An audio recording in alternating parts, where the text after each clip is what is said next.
అధ్యక్ష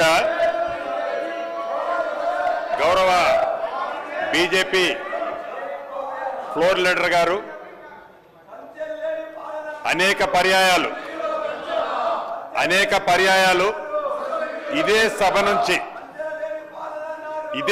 నుంచి ధరణిలో జరిగిన అనేక అవకతవకల గురించి ధరణిలో జరిగిన అవకతవకలతో పాటు ఏదైతే తెలంగాణ రాష్ట్రం ఏర్పడిన తర్వాత 2020 చట్టాన్ని తెచ్చి ధరణిని ఏర్పాటు చేసి ఈ ధరణి ద్వారా ఆనాటి పెద్దలు ఏవైతే తప్పులు చేశారో ఆ తప్పులు సైంటిఫిక్ గా శాస్త్రోక్తంగా విచారించాలని విచారించి ఎవరి మీద కక్షపూరితమైన ఉద్దేశపూర్వకంగా చర్యలు తీసుకోవద్దని గౌరవ ముఖ్యమంత్రి రేవంత్ రెడ్డి గారు గాని కేబినెట్ సహచర మంత్రులు గాని మిగిలిన ఇందిరమ్మ రాజ్యంలో ఉన్న ప్రజాప్రతినిధులు గాని ఏ రోజు అనుకోలేదు అధ్యక్ష. పదే గౌరవ బీజేపీ ఫ్లోర్ లీడర్ గారు మహేష్ రెడ్డి గారు ఏదైతే ఈనాడు ప్రధాన ప్రతిపక్షంలో ఉన్న బీఆర్ఎస్ పార్టీతో ఏదో మీకు లోపాయికార ఒప్పందం ఉన్నది అనేటట్టు పదే అనడం జరుగుతుంది అధ్యక్ష. అంతేకాదు మిగతా ప్రతిపక్ష నాయకులకు కూడా దీని మీద ఏదో ఇందిరమ్మ రాజ్యంలో పేదోడు సమ్ముకి భద్రత కల్పించే దాంట్లో పేదోడికి చెందాల్సిన ఆస్తులు పేదోడికి తిరిగి ఇప్పించే దాంట్లో మా నిజాయితీ, మా చిత్తశుద్ధి, మా నైతిక బాధ్యత కూడా ఉన్నది. కాబట్టి నిన్న మా గౌరవ డిప్యూటీ చీఫ్ మినిస్టర్ గారు అదే రకంగా రాష్ట్ర ఫైనాన్స్ మినిస్టర్ గారు ఒక వేదిక మీద చెప్పారు, తప్పకుండా ధరణిని ఎన్నికలకు ముందు ఏదైతే బంగాళాఖాతాలో వేస్తామని చెప్పామో అన్న ప్రకారం ధరణిని బంగాళాఖాతంలో వేశాం. అంతేకాదు ఏదైతే 2020 చట్టం 3 నాళ్ల ముచ్చటలాగా 3 సంవత్సరాలకే 100 సంవత్సరాలు గడిచిపోయాయి. లోపభూయిష్టమైన చట్టాన్ని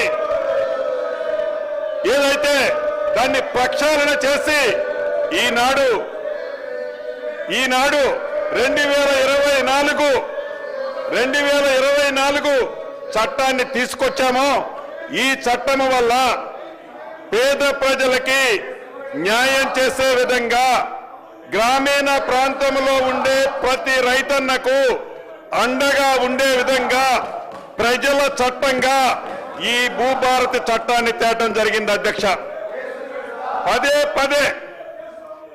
పదే గౌరవ బీజేపీ ఫ్లోర్ లీడర్ గారు మీరు నిజాయితీ లేదని మా మీద గుడ్డగాల్చి వేస్తున్నారు. గౌరవ సభలో ఉన్న ముఖ్యమంత్రి గారి అనుమతితో అదే రకంగా మా సహచర మంత్రుల అనుమతితో అదే రకంగా ఈ సభలో ఉన్న సభ్యులందరి అనుమతితో ఫోరెన్సిక్ ఆడిట్ ని ఏర్పాటు చేయడం జరుగుతుంది అధ్యక్ష. దీన్ని ఏదైతే ధరణి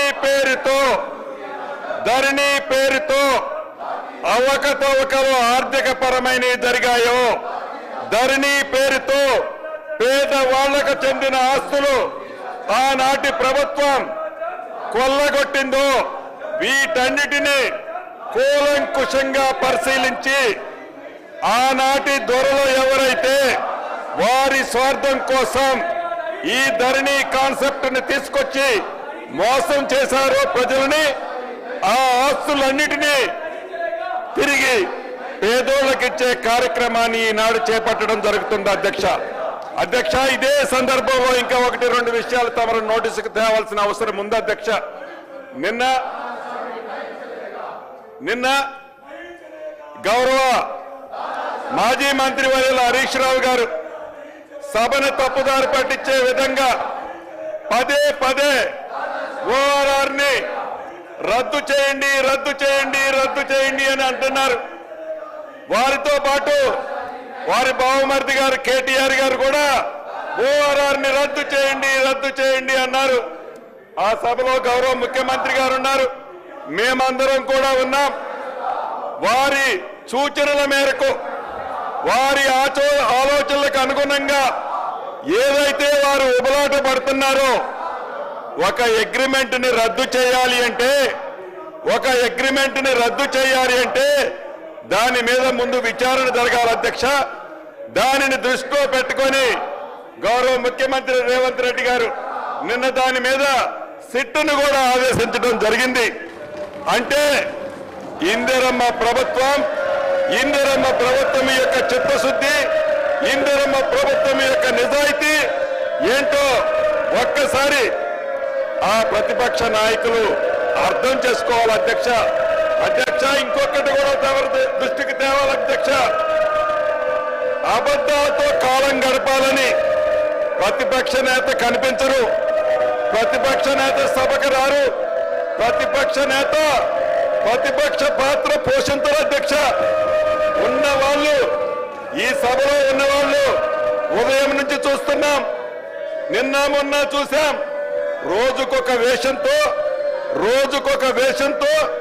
రోజుకొక డ్రామాలు చేస్తూ ఈ సభని అబద్ధాలతో, ఆ 10 సంవత్సరాల అబద్ధాలతో ఎలా అయితే పరిపాలించారో ఇప్పుడు ప్రతిపక్షంలో ఉన్నప్పుడు కూడా అదే రకమైన అబద్ధాలతో జనాలని మళ్లీ మభ్యపెట్టాలని చూస్తున్నారు అధ్యక్ష. ఒకటి నిజం, ఏదైతే ప్రతిపక్ష పాత్ర పోషించాల్సిన ప్రధాన ప్రతిపక్ష నాయకుడు ఎప్పుడూ సభకు రాడు అధ్యక్ష, ఎప్పుడూ సభకు రాడు.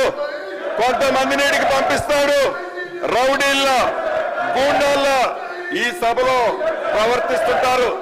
ఎంత దురదృష్టమో చూడండి అధ్యక్ష, ఏ రకంగా ప్రవర్తిస్తున్నాడో చూడండి అధ్యక్ష. ప్రతిపక్షం అంటే విమర్శించడమే ప్రతిపక్ష పని అన్నట్లుగా ఎలా విమర్శిస్తున్నారో, ఎలా నడుచుకుంటున్నారో తమరు ఒక్కసారి చూడండి అధ్యక్ష. ఇందాక మీరు చూశారు, ఒక దళిత స్పీకర్ గారు కూడా ఉన్నారని గ్రహించకుండా మీ మీదే పుస్తకాలు ఇసిరేశారు. నన్ను మ్యాన్ హ్యాండిల్ చేయడానికి ఇదే సీటు దగ్గరకు వచ్చి బెదిరించబోయారు అధ్యక్ష. ప్రత్యక్షంగా ఇవన్నీ మీరు చూశారు అధ్యక్ష. ఆనాడు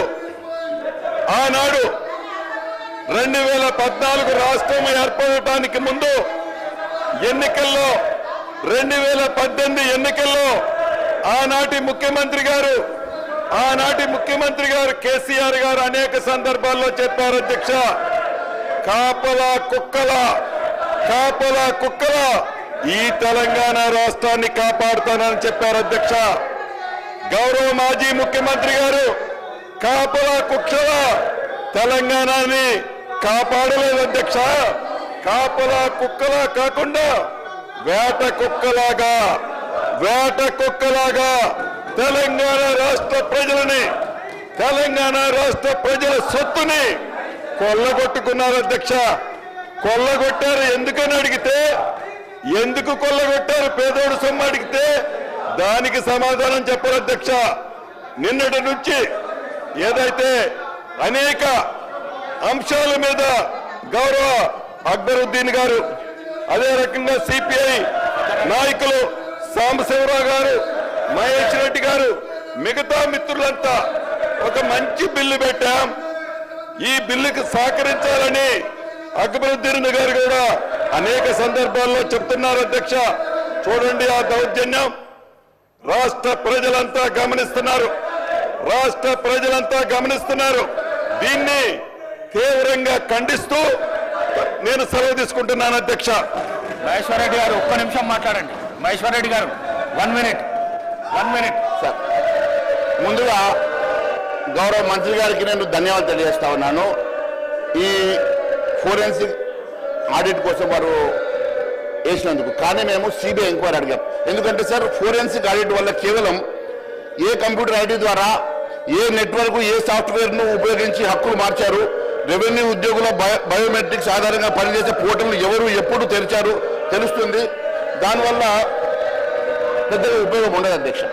మీరు ఎప్పుడైతే ఎంక్వైరీ అనేది మీరు సిట్టేస్తారా, సిట్టింగ్ జడ్జ్ చేస్తారా, సిబిఐకి ఇస్తారా, తద్వారా మీరు అనుకున్న 2.5 లక్షల కోట్ల రూపాయల కుంభకోణం బయటకు రావడం, తద్వారా మీరు అనుకున్నటువంటి సంక్షేమ కార్యక్రమాలు మరి మొదలు పెట్టడానికి అవకాశం ఉంటుంది. ఇది ప్రజాస్వామ్య అధ్యక్ష. 2.5 లక్షల కోట్ల రూపాయలు ప్రజాస్వామ్యను దోచుకున్నటువంటి వారి మరి సొమ్ము మనం వాపస్ కక్కించాలన్నా, వాస్తవాలు బయట తేవాలన్నా, ప్రజలకు వాస్తవాలు తెలపాలన్నా ఖచ్చితంగా దీని మీద సిబిఐ ఎంక్వైరీ మేము డిమాండ్ చేస్తున్నాం అధ్యక్ష. దానికోసమే పట్టుబడతా ఉన్నాం. దయచేసి గౌరవ ముఖ్యమంత్రి గారు నేను కోరుతా ఉన్నాను, దీని మీద సిబిఐ ఎంక్వైరీకి లేదా సిట్టింగ్ జడ్జికి ఎంక్వైరీకి మీరు ఇమీడియట్ గా కమిషన్ ఇవ్వాల్సిందిగా నేను డిమాండ్ చేస్తా ఉన్నాను. అక్బరుద్దీన్ ఓవైసీ గారు 1 minute. అధ్యక్ష, మహేష్ రెడ్డి గారు పదే పదే ఒక మంచి ఉద్దేశంతో ఈ రాష్ట్ర ప్రజల పక్షాన మంచి సూచనిస్తున్నారు.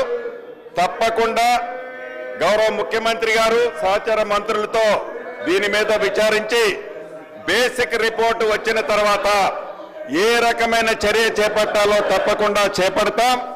అదేవిధంగా మహేశ్వర్ రెడ్డి గారితో పాటు పెద్దలు అక్బరుద్దీన్ గారు కానీ, సాంబశివరావు గారు కానీ, మిగతా ఈ సభలో ఉండే ఏ సభ్యులైనా ఆనాడు పేదవాడు సొమ్ముకు సంబంధించిన వేలాది ఎకరాలను ఏవైతే కొల్లగొట్టారో ధరణి పేరుతో మీ ఎవరి దగ్గరైనా వివరాలుంటే తప్పకుండా మీరు లెటర్ ఇవ్వాలని రెవెన్యూ మంత్రిగా మీ అందరినీ కూడా ఈ వేదిక ద్వారా అభ్యర్థిస్తున్నాను. ఈ సభలో ఉన్న వాళ్లే కాదు, యావత్ తెలంగాణ ప్రజలను కూడా ఏ చిత్తశుద్ధితో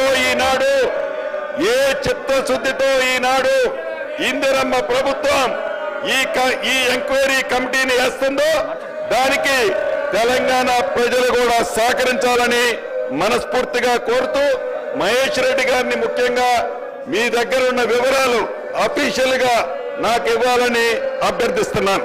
రెస్పెక్టెడ్ అక్బరుద్దీన్ ఓవైసీ గారు. Honourable speaker sir,